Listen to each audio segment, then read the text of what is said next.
Okay, building on from that previous Year 3 objective, this time we're going to have a look at what happens when we start to bridge through 10.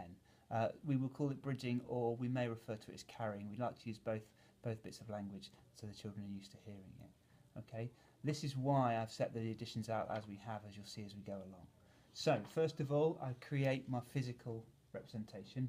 I've got 100, 20, 2, 150 and 9. As before, I start with the units, and as I'm adding them up, I'm going to count on, and it soon becomes clear that there is more than 10 here. And this is where the bridging or the carrying comes in. So what we're going to encourage the children to do is exchange 10 of those units, or swap 10 of those units for a 10. Okay? And children that struggle, we can line up the units next to the 10 to show that they are the same. The unit stays in the answer column, but the 10 is going to be added to the bottom of our visual model.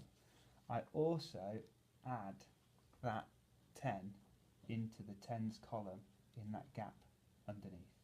So I'm recording that I've got one unit left and I've got a 10s ready to bridge or carry into the next column.